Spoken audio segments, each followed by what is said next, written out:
Lamentablemente, como todos sabréis ya, el tema del Titanic ha vuelto a ser tendencia en estos últimos días. Esto se debe principalmente gracias a la empresa OceanGate, que es una empresa estadounidense de propiedad privada que proporciona sumergibles tripulados para el turismo. Y bien, si no lo sabréis ya, os preguntaréis qué tiene que ver esto con el Titanic. Pues sin entrar muy a fondo en este tema, esta empresa, entre otras cosas, se dedicaba a bajar en un submarino tripulado con unos turistas a ver los restos del Titanic, que se encuentran a 3 kilómetros 800 metros de profundidad más o menos. A colación de esto se ha vuelto a viralizar el tema del Titanic y con ello muchos de sus misterios. Por ello hoy os vengo a contar 3 teorías conspirativas acerca de lo que le ocurrió al Titanic y a sus pasajeros.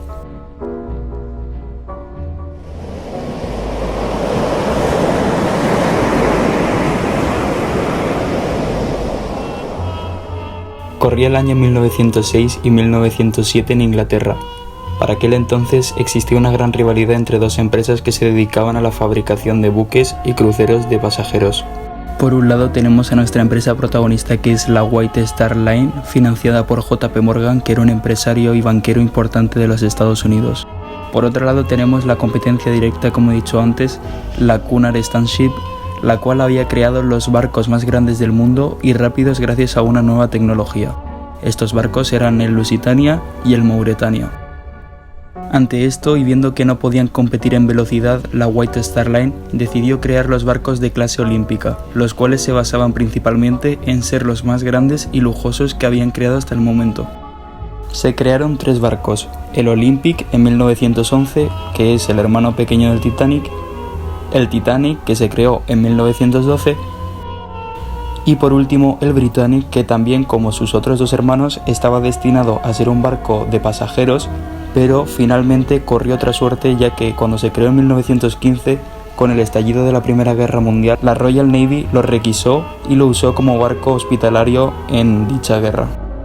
Después de haber conocido a nuestros protagonistas, la teoría conspirativa dice que el Olympic hizo 4 viajes de transporte de pasajeros sin ningún tipo de problema y fue todo un éxito. Pero al 5.º viaje salió del puerto de Inglaterra y chocó con un barco militar que estaba por la zona. Ambos capitanes estaban distraídos y ocurrió una pequeña colisión. Sin embargo, el Olympic resultó bastante dañado y tuvo que volver inmediatamente al puerto. El caso se llevó a los tribunales y una sentencia dictó de que el Olympic era responsable de pagar e indemnizar tanto al barco militar como de reparar sus propios daños y no poder cobrar el seguro. Por lo que se dice que los dueños de la compañía se pusieron de acuerdo para hacer un cambiazo entre el Titanic y el Olympic, que estaba tan dañado. Por ello, en 1912, un 15 de abril, el Olympic, bajo el nombre del Titanic, realizó su viaje inaugural desde Southampton, en el sur de Inglaterra, hasta Estados Unidos, concretamente en Nueva York. Se cuenta de que realmente lo del iceberg no fue a propósito, pero sí que tenían la intención de hundirlo cuando el barco no estuviese con pasajeros. En cualquier caso, el barco terminó hundiéndose en el norte del Atlántico, llevándose por medio 1.500 vidas.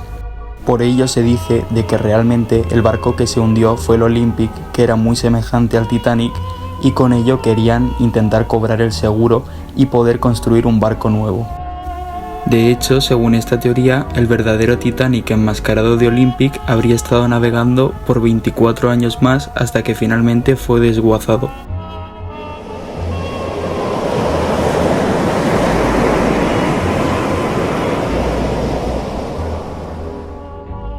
Al parecer, la momia fue adquirida a un grupo de ladrones de tumbas por un tal Thomas Murray, miembro de un grupo de viajeros ingleses que se encontraba en Tebas. El viaje de vuelta a Londres con el objeto fue de todos menos tranquilo. Tanto Murray como sus compañeros sufrieron diversos desastres. Uno se adentró en el desierto y nunca volvió a aparecer. Otro perdió un brazo a causa del disparo accidental de un sirviente. Incluso la maldición les persiguió una vez en Inglaterra. Otro miembro del grupo se arruinó y otro más contrajo una grave enfermedad que lo dejó postrado. Al final, el objeto acabó en manos de la señora Warwick Hunt, hermana de uno de los que habían sufrido la ira de la momia, que era miembro del grupo de viajeros ingleses. Pero también los habitantes de su propia casa empezaron a sufrir una serie de desdichas, por lo que decidió donar el objeto al Museo Británico en 1889. En el museo siguió causando desastres, algunos poco importantes como la caída de turistas, pero otros tan terribles como las muertes de un fotógrafo que intentó tomar una imagen del objeto o de la periodista Bertram Fletcher, que falleció en 1907 a causa de unas fiebres que algunos dijeron que estuvieron causadas por la momia. Hartos de esta situación, tanto los del Museo Británico como propios coleccionistas que rodeaban a la pieza decidieron ponerla a la venta. Y fue así como un millonario estadounidense decidió comprarla y llevársela de vuelta a su país.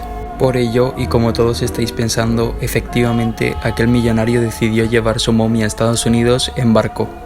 Por ello se dice que la causa principal del hundimiento del Titanic fue un maleficio de esta momia, a la cual finalmente se le ha atribuido el nombre de la momia de la mala suerte.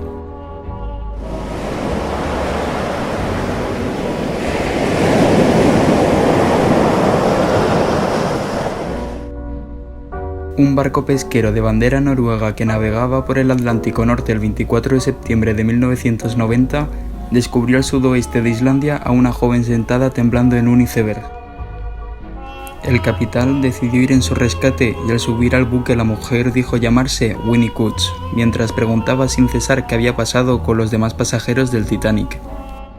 La trasladaron hasta Oslo, donde las autoridades la tomaron por loca, aunque algunos detalles empezaron a ser revelados con mucha curiosidad, y era que efectivamente en la lista de pasajeros del Titanic figuraba el nombre de Winnicott.